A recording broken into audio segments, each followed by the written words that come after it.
तो दोस्तों आप सभी को इस मसीह का नाम से स्वागत है और परमेश्वर को बहुत बहुत धन्यवाद है। परमेश्वर ने मेरा ज़िंदगी में और एक अच्छा समय दिया है अब तक उसका वचन को पहुंचाने के लिए। तो दोस्तों आपसे एक सवाल है कि आपका ज़िंदगी में आपने कभी कहानी सुना है, किसी का व्यक्ति के बारे में, कोई आदमी के बारे में कुछ कहानी सुना है? तो दोस्तों अगर आप नहीं सुना है तो वीडियो को पूरा देखिए, क्योंकि मैं आपको एक ऐसा व्यक्ति के बारे में बताने जा रहा हूँ जो व्यक्ति बहुत ही अच्छा थे, बहुत ही मतलब राजस थे।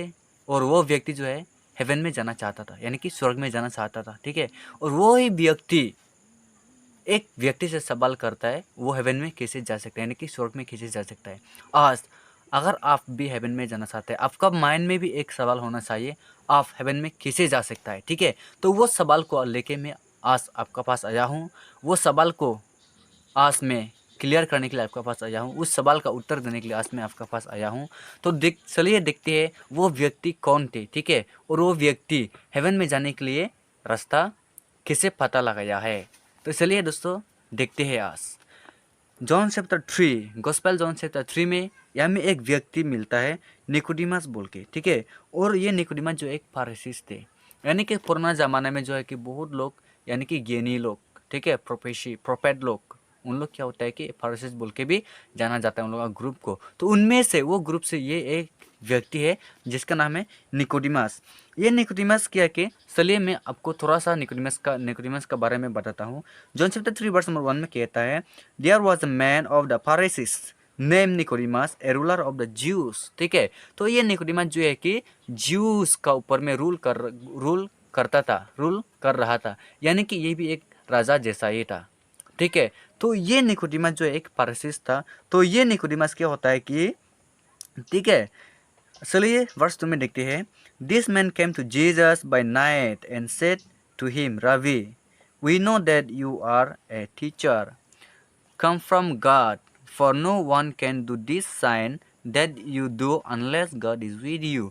तो ये निकोडिमस देखो, ये फारिसीस लोग क्या करता था कि प्रभु यीशु को बहुत अगेंस्ट करता था, प्रभु यीशु को विश्वास नहीं करता था।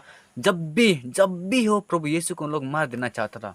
लेकिन ये निकोडिमस, ये फारिसीस क्या था कि एक दिन रात में, ठीक है, रात में चुपके से प्रभु यीशु के पास आया है, ठीक है।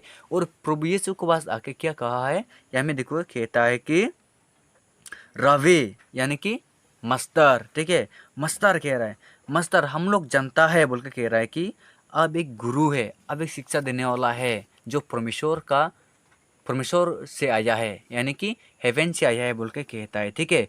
और कहता है कि जो आप काम कर रहा है उस काम को कोई भी नहीं कर सकता है जब तक परमेश्वर उसका साथ नहीं होता है। यानी कि प्रभु यीशु के समय में क्या करता जानता है, जो अंधा था उसको दिखने के लिए आँख दे रहा है, जो गूंगा था उसको बात करने के लिए मुंह दे रहा है, जो लंगड़ा था उसको चल पाने के लिए पाँव दे रहा था, ठीक है। इसलिए निकोडिमस ने क्या कहा है कि जो भी आप कर रहा है ये कोई भी व्यक्ति नहीं कर सकता है अगर परमेश्वर उसका साथ ना हो। तो इसका मतलब परमेश्वर प्रभु यीशु के साथ थे, ठीक है, सिर्फ प्रभु यीशु कर पा रहे थे। चलिए वर्ष 3 में देखते हैं। Jesus answered and said to him, most assuredly I say to you, unless one is born again he can not see the kingdom of God. तो प्रभु यीशु ने उसको जवाब दिया है, ठीक है। प्रभु यीशु ने क्या जवाब दिया कि हमें देख सकते हैं आप, प्रभु यीशु ने ऐसा करके कहा है, मैं तुमसे पक्का कह रहा हूँ जब तक कोई व्यक्ति, देखो हमें, जब तक कोई व्यक्ति दोबारा जन्म नहीं लेता है वो कभी भी परमेश्वर का राज्य में प्रवेश नहीं हो सकता है, ठीक है। यानी कि हेवन में नहीं जा सकता है जब तक वो फिर से जन्म नहीं लेता है, ठीक है। तो ये जन्म लेना, ये बात निकोडिमस को समझ में नहीं आता है, ठीक है। तो अब भी सोचिए, आप जन्म तो हुआ है, बड़ा भी हो गया, अब फिर से किसे जन्म ले सकता है, ठीक है। तो यही सवाल निकोडिमस का मन में घुस रहे थे। तो निकोडिमस ने सोचता है कि एक व्यक्ति किसे फिर से जन्म ले सकता है, ठीक है। तो असलिए देखते हैं निकोडिमस जीसस क्राइस्ट को क्या उत्तर देता है। Verse 4, Nicodemus said to him, how can a man be born when he is old? Can he enter a second time into his mother's womb and be born? तो निकोडिमस में क्या कहता है, एक आदमी कैसे दोबारा जन्म ले सकता है जबकि वो बुढ़ा हो चुका है बोल के वो प्रभु यीशु को सवाल करता है, ठीक है। तो इसमें क्या क्या होता है कि निकोडिमस ने बोला है, क्या वही व्यक्ति फिर से अपना माँ का पेट में दोबारा जाएगा जन्म लेने के लिए? ठीक है, क्योंकि प्रभु यीशु तो बोला है, अगर आप परमेश्वर का राज्य में प्रवेश होना चाहता है, स्वर्ग में प्रवेश होना चाहता है, तो आपको दोबारा जन्म लेना पड़ेगा। इसलिए निकोडिमस ने क्या सवाल किया है, ठीक हो, तो ये हमें सवाल ऐसा किया है कि एक व्यक्ति तो बुरा हो चुका है, बुद्धा हो चुका है, वो अपना माँ का पेट में कैसे जाएगा? सही बात, अपना माँ का पेट में जो बच्चा भी जन्म लेता है वो दोबारा कभी भी जाने नहीं सकता। लेकिन प्रभु यीशु कह रहा है, अगर आप परमेश्वर का राज्य में प्रवेश होना चाहता है, आपको दोबारा जन्म लेना पड़ेगा। तो ये जो जन्म लेना पड़ेगा बोला है, ये बहुत लोगों को कन्फ्यूजन है। तो जन्म कैसे लेते हैं, चलिए देखते हैं। ठीक है, आगे पढ़ेंगे verse number 5। Jesus answer, most assuredly I say to you, unless one is born of water and the spirit, he cannot enter the kingdom of God। बहुत ही आसान उत्तर है। ठीक है, यहाँ में प्रभु यीशु ने निकोडिमस को सवाल दिया है। ठीक है, यानी कि उत्तर दिया है, सवाल नहीं दिया, उत्तर दिया है। जो भी निकोडिमस ने प्रभु यीशु से सवाल किया था, उस सवाल का जवाब हमें दे दिया है। प्रभु यीशु कह रहा है कि मैं तुमसे पक्का कह रहा हूँ, कह रहा है मैं तुमसे पक्का कह रहा हूँ, जबकि कोई पानी से दोबारा जन्म नहीं लेता है और आत्मा में जन्म नहीं लेता है, वो परमेश्वर का राज्य में प्रवेश नहीं हो सकता है। ठीक है, तो ये पानी में जन्म लेना का मतलब क्या है? पानी में जन्म लेना कैसे होता है? ठीक है, अगर हम लोग पानी से जन्म लेना चाहते हैं तो हम लोग कैसे ले सकता है, इसका मतलब क्या है? तो चलिए, ये पानी से जन्म लेने का मतलब क्या है, वो सवाल को जानना बहुत ही ज़रूरी है। देखो, अगर आप आज पाप से बचना चाहता है तो आपको पानी से जन्म लेना पड़ेगा। लेकिन पानी से हम लोग कैसे जन्म ले सकता है, ये भी जानना बहुत ही ज़रूरी है कि नहीं? तो चलिए देखते हैं। अगर इस सवाल को जानना चाहता है तो आप अभी के अभी द बुक ऑफ मार्क खुलिए, चैप्टर 16 वर्स नंबर 16 में देखते हैं हम लोग। यहाँ में कह रहा है कि he who believes and is baptized will be saved, but he who does not believe will be condemned। तो यह मैं कह रहा है कि जो भी प्रभु यीशु को विश्वास करेगा, उसका बात को विश्वास करेगा, और जो भी उसने बोला है, जिस तरह से बोला है उसी तरह से बपटिज्म लेगा, तो वो बचेगा, यानी कि हेवन में जा सकेगा। लेकिन जो विश्वास नहीं करता है और बपटिज्म नहीं लेता है, वो जो है कंडेम होगा, दूषित ठहराएगा, उसको पनिशमेंट दिया जाएगा, सज़ा दिया जाएगा।